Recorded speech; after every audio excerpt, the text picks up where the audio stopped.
주님과 동행하던 제자들이 3년 동안 주님께 늘 꾸중 들었던 내용이 있죠. 믿음이 적은 자들아. 믿음이 적다는 것에 대해서 늘 주님이 지적을 하셨습니다.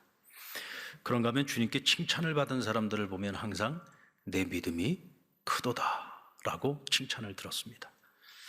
그러고 보면 주님과 동행하는 삶에서 가장 중요한 것은 결국 믿음의 문제라는 거죠.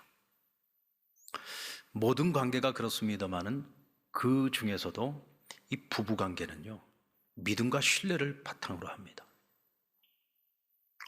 부부가 서로 성격이 다른 것, 그건 같이 맞춰가면 됩니다. 요즘 젊은 사람들이 성격이 안 맞아서 못 살겠다 그리고 헤어지는 경우들도 있는데 그건 정말 미련한 거죠. 성격이 서로 다른 사람들을 부부가 되게 하셔서 서로 맞춰가면서 살아가게 하는 것이 이 부부가 살아가는 것인데, 서로 안 맞는다고 헤어지면 그런 사람들은 평생 결혼 못하고 사는 겁니다. 누구랑 만나서 살아도 행복할 수가 없어요. 성격은 맞춰가면 되는 거예요. 그런다, 이 부부 관계에서 믿음과 신뢰의 관계가 깨져버리면 그 관계가 지속되기가 어렵습니다. 하나님께서 그리스도와 교회, 또 그리스도와 성도의 관계를 신랑과 신부의 관계로 설명하신 데는 바로 그런 이유가 있는 거죠. 신랑 되신 예수님과 신부 된 우리가 함께 동행을 하는데, 같이 길을 걸어가는데, 신부인 우리가 신랑 되신 예수님을 믿지 못하고 온전히 신뢰하지 못한다. 그러면 같이 걸어가는 그 길이 절대로 행복할 수가 없죠. 그래서 주님은 제자들에게 끊임없이 믿음의 문제를 거론하고 있는 겁니다. 주님과 제자들의 그 관계 속에서는 보면은 항상 제자들은 믿음이 부족하다고 주님께 책망을 들었습니다. 그럼에도 불구하고 주님께서는 그들을 포기하지 않았고 버리지 않았죠. 결국은 믿음을 갖게 하셨고 그들에게 믿음을 더하여 주셔서 세상이 감당할 수 없는 믿음의 사람들로 그들을 결국은 만들어내셨습니다. 이것이 어떻게 보면 세상 속에서 부부관계하고 신랑 되신 예수님과 우리의 관계의 차이라고 할 수 있어요. 이 세상의 부부관계에 있어서는 믿음과 신뢰가 깨지면은 그 관계가 지속되기가 어려운데, 주님과 우리의 관계에서는 이 우리가 늘 부족하고 늘 연약하고, 그래서 늘 주님께 야, 너 어떻게 믿음이 그거밖에 안 되냐고 늘 주님을 실망시킬지라도 주님이 제자들을 포기하지 않았던 것처럼 주님께서 우리를 포기하지 않는다. 어떻게 해서라도 하나님께서 우리를 하나님 원하시는 믿음의 자리로 반드시 세워가실 거라는 거죠. 우리는 이것을 근거로 했을 때에 믿음 없는 우리들이지만 희망을 갖게 됩니다. 아, 그래. 우리가 때로는 주님을 실망시키고 주님을 탄식하도록까지 만들기도 하지만 그래도 주님 우리 절대로 버리지 않아. 포기하지 않으실 거야. 그런데 여러분, 우리가 그것만 믿고 살면 안 됩니다. 믿음의 제자리 걸음, 믿음의 낙제생이 되어서는 안 되죠. 주님과 행복한 믿음의 동행을 하려면 우리의 믿음은 머무는 믿음이 아니라 성장하는 믿음이 되어야 합니다. 아멘입니까? 신앙이라는 것이 머물러 있으면 안 돼요. 믿음이라고 하는 것은 생명이잖아요.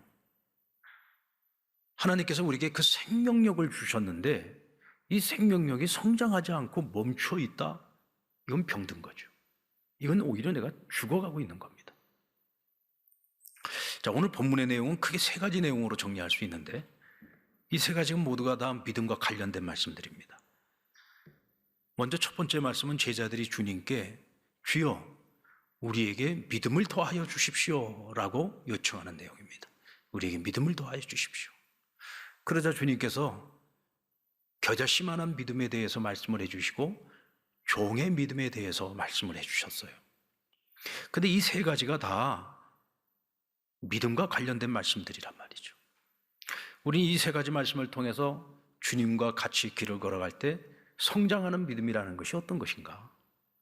주님께서 오늘 우리에게 바라시는 믿음의 행로는 어떤 것인가? 라고 하는 것을 같이 생각해 보려고 합니다.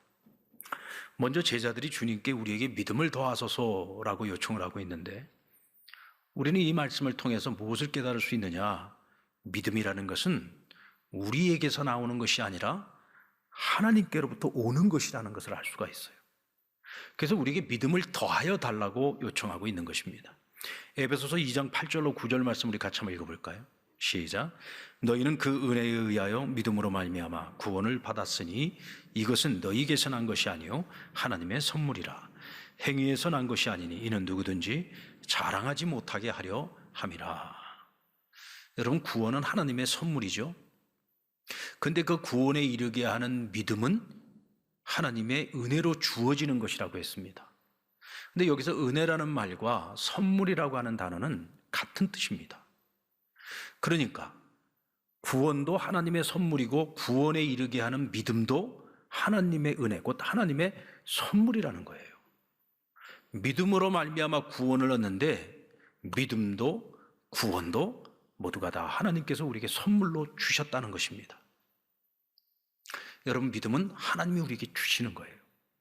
그 믿음으로 말미암아 얻는 구원도 하나님이 주시는 것입니다. 그렇다면 왜 우리에게 이 믿음과 구원을 하나님께서 이런 선물로만 주실 수 있는 것인가?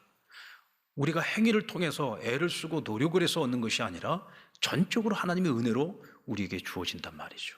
그 이유가 무엇입니까? 오늘 바울은 우리에게 분명히 말합니다. 그것은 너희로 자랑하지 못하게 하려 함이라 그랬습니다. 주어지는 믿음, 내가 믿고 싶어서 믿어지는 것이 아니라 우리에게 믿음을 주셔서 믿는 거죠. 우리 교회도 보면은 초신자들이 참 많아요. 우리 교회 특색 중에 하나인데 처음 신앙생활을 가지시는 분들이 많습니다. 그 우리 교회에 와서 새가족 훈련서부터 시작해서 양육 훈련을 받고 또 그러면서 이제 믿음이 들어가고 또 믿음이 세워져 가는데 어떤 분들은 그럽니다. 목사님, 나도 남들처럼 좀 예수님 믿어지고 하나님 믿어지고 성경의 모든 말씀들이 다 믿어지면 좋겠는데 이게 잘 안 믿어질 때가 있다는 거예요. 그러면서 잘 믿어지는 사람들을 보면 부러운데 난 안 믿어져. 그래서 열심히 성경 공부도 하고 열심히 훈련도 받는데 안 믿어질 때가 있다는 거예요. 그러면서 너무너무 답답해해요. 근데 여러분, 참 이 얘기가 맞는 얘기입니다. 왜냐하면 믿음은 하나님이 주시는 선물이에요. 그게 내가 성경 많이 읽는다고 믿어지는 것도 아니고, 그렇다고 성경 읽지 말라는 얘기가 아닙니다. 성경을 아무리 10번, 20번, 100번을 읽어도 성경에 대한 지식은 많이 가지고 있다고 하는데 안 믿는 분들이 있어요. 저는 그런 분도 봤습니다. 이 지역에 있는 어느 대학교 교수님이신데 그분이 성경을 그렇게 많이 읽었대요. 근데 이분은 안 믿습니다. 그렇게 성경을 많이 읽고 성경에 대한 지식을 그렇게 많이 가지고 있으면 당연히 믿어야지 되는데 안 믿어요. 왜? 믿음이 주어지지 않아서 그런 겁니다. 그런데 그 믿음을 하나님께서 우리에게 주시는 그 타이밍은 우리가 정하는 것이 아닙니다. 하나님이 정하시는 거죠. 어떤 사람은 그 믿음의 역사가 일찍 일어나는 사람이 있고 조금 더디 오는 사람도 있어요. 그래서 내가 더디 믿어진다고 해서 내가 답답해할 것도 없습니다. 때가 되면 하나님께서 하나님 앞에 있으면 결국은 그 믿음의 순간이 오게 되고요. 나중 믿어졌다고 해서 믿음이 연약한 게 아니에요. 오히려 일찍 믿어진 사람보다 나중 믿어진 사람이 그 믿음의 분량이 더 커질 수도 있는 겁니다. 아멘입니까? 그러나 분명한 것은 믿음이라고 하는 것이 하나님께로부터 주어지는 것이지만 그렇다고 해서 우리는 아무런 노력도 안 해도 되느냐? 아닙니다. 우리가 하나님을 알기 위해서 더 애를 쓰고 노력을 해야죠. 그래서 성경을 통해서 하나님이 어떤 분이신지를 더 깊이 알아가야지 되고 또 우리가 그 말씀을 따라서 실천하는 삶을 살아가야 되고 그래서 내 삶에서 살아서 역사하시는 하나님의 그 능력을 경험해야지 되고 그래서 나의 믿음이 머물러 있지 않고 제자리 걸음하지 않고 어떻게 해요? 끊임없이 성장을 해나가야 되는 거예요. 왜? 믿음을 하나님이 주셨을 때는 생명을 주신 것이기 때문에 생명력을 가지고 있는 우리의 이 믿음은 끊임없이 성장해야 된다. 이를 위해서는 우리 스스로도 노력을 해야지 된다는 겁니다. 예배 생활도 제대로 안 하면서 믿음을 내가 성장하기를 바란다면 그건 있을 수 없는 일이죠. 내가 지금까지 믿음 생활을 하면서 성경 한 번도 제대로 읽지 않았다. 그러면서 내 믿음이 성장하기를 바란다. 그것도 아닙니다. 노력해야죠. 내가 해야지 될 최선을 다해서 노력을 해야 됩니다. 그러나 우리가 한 가지 기억해야 되는 거, 그럼에도 불구하고 그 믿음에 더 믿음을 더하여 주시는 것은 결국은 하나님께로부터 우리에게 주어지는 것이다 하는 거예요. 어떤 분들은요, 내가 노력을 해서 내 믿음이 더 많이 성장했다라고 생각하는 분들이 있습니다. 근데 여기 한 가지 함정이 있고 위험이 있어요. 그것은 뭐냐면 자칫 잘못하면 자기 의에 빠질 가능성이 커집니다. 내가 이만큼 기도했기 때문에, 내가 이만큼 성경을 읽었기 때문에, 그래서 내 믿음이 이만큼 성장을 했다라고 생각을 한다면 그것 또한 교만입니다. 주님께 우리가 기도를 할 때요, 항상 첫 번째 기도의 제목, 믿음을 더하여 달라는 기도를 하셔야 됩니다. 오늘 제자들은 그것을 깨달았어요. 우리가 주님과 3년 동안을 같이 동행하면서 주님으로부터 끊임없이 말씀을 배웠습니다. 주님께 직접 지도받은 거예요. 주님께 직접 3년 동안을 스파르타식으로 훈련을 받았습니다. 3년 동안 주님과 동거하면서 날마다 주님의 행하시는 기사와 표적을 자기들 눈으로 직접 봤어요. 그런데 항상 믿음이 부족하다고 주님께 책망 듣는 겁니다. 그들이 깨닫는 거예요. 아, 이게 배우는 것만으로 안 되는구나. 이게 내가 경험만 가지고서 되는 것이 아니구나. 결국 믿음은 주님께로부터 주어져야 되는 것이구나. 이걸 깨달은 거예요. 여러분, 오늘 저와 여러분도 주님께 날마다 믿음을 더해달라는 기도를 멈추지 않기를 바랍니다. 왜냐하면 믿음은 능력입니다. 여러분, 믿음은 살아있는 것이기 때문에요. 생명력이 있기 때문에 믿음은 능력이에요. 주님께서 믿음을 더해달라고 요청하는 제자들의 요청에 겨자씨만한 믿음에 관한 비유를 말씀해 주셨습니다. 여러분, 겨자씨는 눈에 보이지 않는 만큼 아주 지극히 작은 씨앗입니다. 그런데 주님 말씀이 너희 안에 정말 눈에 보이지도 않을 만큼 이 작은 겨자씨만한 믿음만 있어도 너희가 이 뽕나무도로 바다에 신겨오지라 하고 명령을 하면 그것이 순종을 한다는 거예요. 근데 너희에게 왜 이런 일들이 안 일어나느냐, 왜 기적이 안 일어나느냐, 능력이 나타나지 않느냐, 너희에게 그 겨자씨만한 믿음이 없기 때문이라는 겁니다. 근데 우리가 여기서 중요하게 봐야 될 말씀은 너희에게 겨자씨만한 믿음이 있으면 너희가 뽕나무도로 바다에 신기워지라 명할 것이라 그랬어요. 그러니까 여기서 말하는 겨자씨만한 믿음이란 어떤 믿음을 말하는 것이냐? 내가 믿는 것을 내 입으로 선언하고 선포하는 것을 말하는 것입니다. 여러분들, 우리가 믿음을 갖는 것, 내 안에, 내 속에 믿음을 가지고 있는 것은요, 하나님께서 우리에게 주시는 것이기 때문에 이건 내가 누구든지 믿음을 가지고 있는 사람이라면 그 믿음을 가질 수 있어요. 내 속에다가 담아둘 수 있는 겁니다. 근데 이 믿음을 가지고서 우리가 입술로 선언하고 선포하는 것은 쉽지 않은 일이에요. 성전 미문에 앉은 안진뱅이를 향해서 베드로와 요한이 뭐라고 선포했습니까? 내가 내게 줄 금과 은은 없으나 나사렛 예수 이름으로 명하노니 일어나 걸어라 하고 그에게 명령합니다. 그러자 이 안진뱅이가 벌떡 일어나서 걷기 시작하고 성전에 들어가서 그가 춤을 췄다고 했습니다. 자, 만약에 오늘 저와 여러분에게 똑같은 상황이 일어났다고 한번 생각을 해봅시다. 베드로와 요한이 이때만 성전에 간 게 아니에요. 그들은 항상 시간을 정해놓고 늘 그 시간에 성전에 들어가서 기도하던 사람들이에요. 근데 왜 하필이면 그날따라 성전 미문에 앉아있는 이 사람도 항상 그 자리에 있는 사람이거든요. 왜 하필이면 그날따라 그에게 그런 명령을 했을까요? 분명한 것은 그들의 마음속에 그날 하나님께서 강력한 음성을 주신 거죠. 베드로야, 오늘 저 사람에게 내가 기적을 행할 것이다. 저 사람에게 나사렛 예수의 이름으로 명령해라. 분명 감동을 주셨을 거란 말이죠. 그러니까 그날 그와 같은 일을 행한 것입니다. 자, 어느 날 저와 여러분에게 똑같은 상황 속에서 하나님께서 우리에게 그런 음성을 주셨다고 한번 생각해 봅시다. 그때 여러분들 어떻게 하시겠습니까? 베드로와 요한처럼 그 사람을 향해서 내가 너에게 줄 금과 은은 없지만 나사렛 예수 이름으로 명하노니 일어나 걸어라 하고 여러분들 명령하시겠습니까? 아마도 10사람 중에 한 사람이 있을까 말까? 대부분의 많은 그리스도인들이 만약 하나님께서 그런 감동을 주시고 그런 음성을 들려주신다고 할지라도 머뭇거리는 사람들이 대부분일 것이고 결국은 포기하는 이들이 더 많을 것입니다. 왜 그럴까요? 혹시 내가 예수 이름으로 명령했는데 아무 일도 안 일어나면 어떻게 하나? 내가 그 부끄러움과 그 창피를 내가 어떻게 감당을 해? 그 순간에도 나만을 생각하고 있는 거예요. 까짓거 여러분들, 부끄러움 좀 당하면 어떻습니까? 좀 창피를 좀 당하면 어떻습니까? 그게 뭐 그렇게 어려운 일이라고? 내 자존심 조금 상하면 어떻습니까? 그게 뭐 그렇게 어려운 일입니까? 그런데도 많은 사람들이 그것이 두려워서 내 안에 하나님이 그런 음성이 들려와도 내 안에 있는 믿음을 가지고 선포하는 일을 머뭇거리는 거예요. 못하는 거예요. 겨자씨만한 믿음이라고 하는 것은 뭐냐? 믿음을 가지고 있으면 그 믿음을 가지고 내 입술을 통해서 믿음으로 선포하라는 것입니다. 선포하는 되어지는 대로 그것이 이루어질 것을 믿고 외치라는 거죠. 이게 겨자씨만한 믿음이요.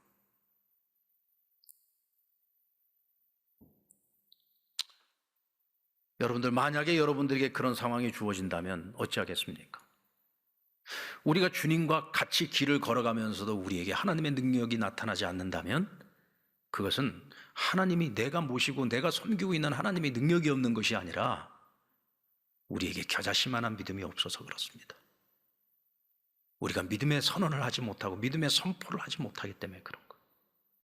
믿음은 자랑하거나 대가를 바라는 것이 아닙니다.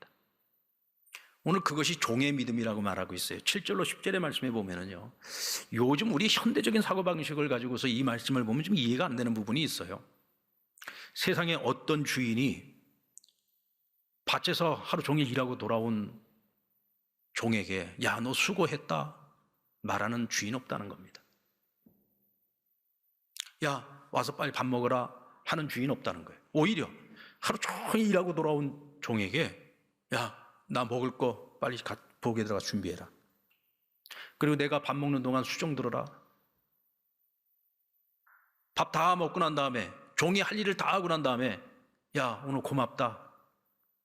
오늘 나를 위해서 수고해줘 고맙다. 이렇게 말하는 주인은 세상 어디에도 없다는 거예요. 그럼 종은 어떤 마음이냐? 그런 것을 당연하게 여긴다는 거죠. 그렇게 주인을 위해서 하루 종일 죽을 고생을 하고 그렇게 충성하고 헌신을 해놓고서도 나는 무익한 종이라 말하는 것이 마땅한 일이다. 이게 여러분들 우리 현대인의 눈으로 보면은 만약에 사장이 종업원한테 그랬다? 오늘 고발당할 일입니다. 이건 악덕 주인인 거죠. 악덕 주인.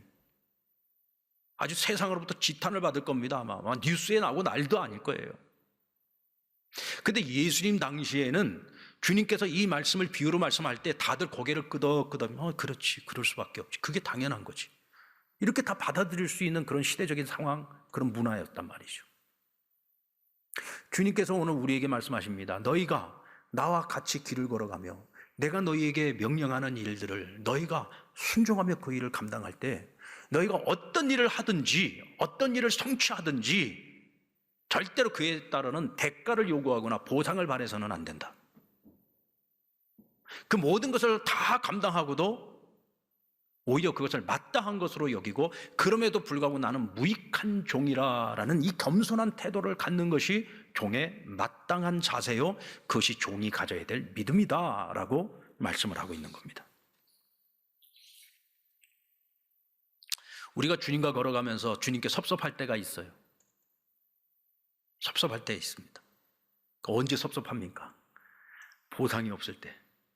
보상이 없다고 생각할 때.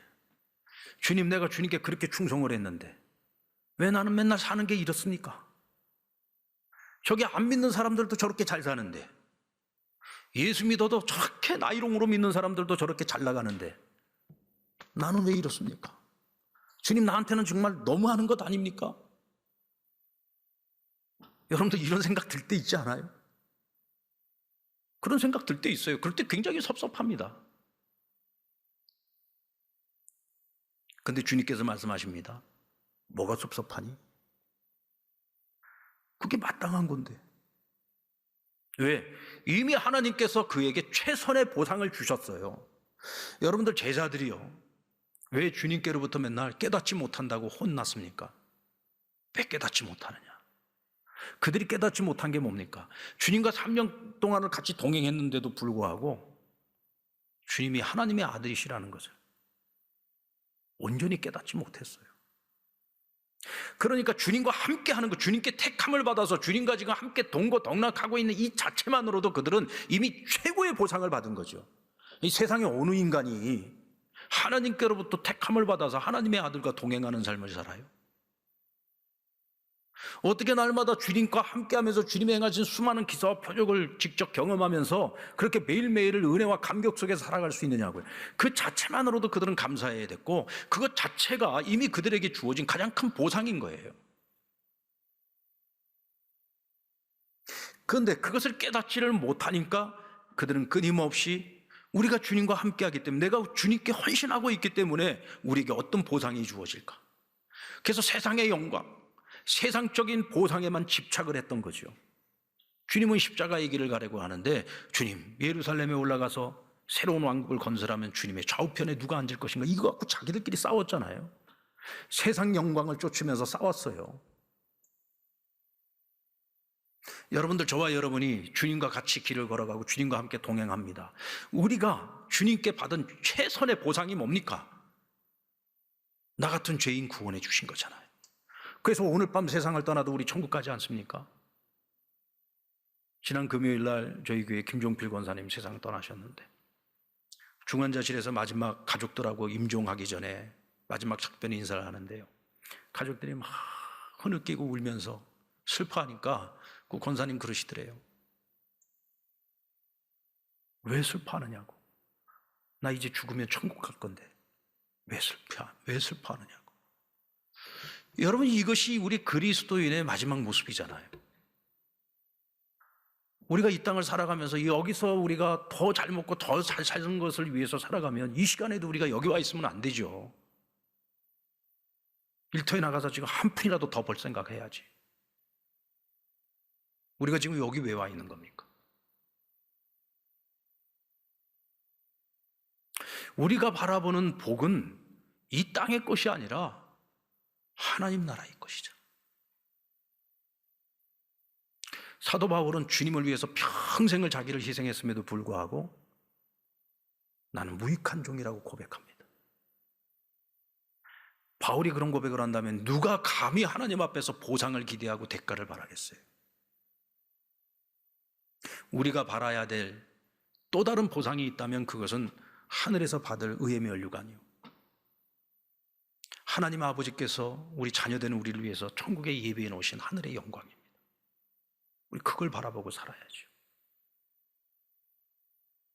그렇다고 하나님께서 이 땅을 살아가는 우리 하나님의 자녀들을 굶기십니까? 안 굶기시잖아요. 우리가 필요한 것들 안 채워주십니까?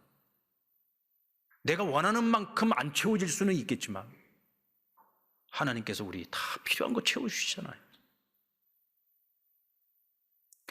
조금 더 받고 조금 덜 받고, 우리가 그런 것을 가지고 내가 하나님 나를 사랑한다 안 한다 이렇게 우리가 판단해서는 안 된단 말이죠.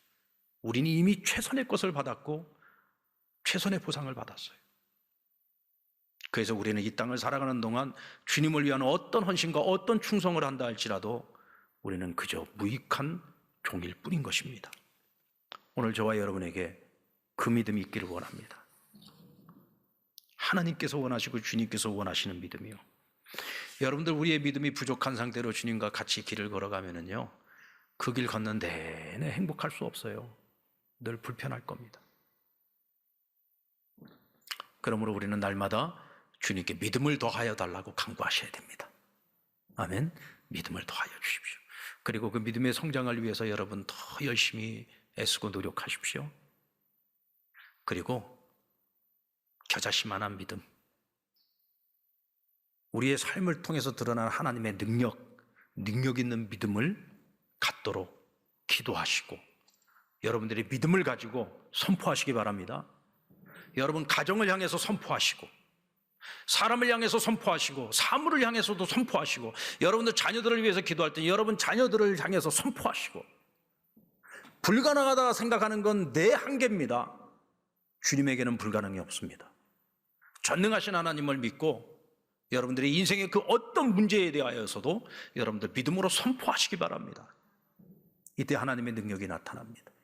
그리고 어떤 경우에도 자기 공로를 내세우지 말고 자기를 자랑하지 말고 이 세상의 것으로 하나님께 보상받으려고 하지 말고 하늘의 영광을 기대하고 소망하면서 주님과 같이 그 길을 끝까지 걸어갈 수 있는 저와 여러분 될 수 있기를 주의 이름으로 축원합니다.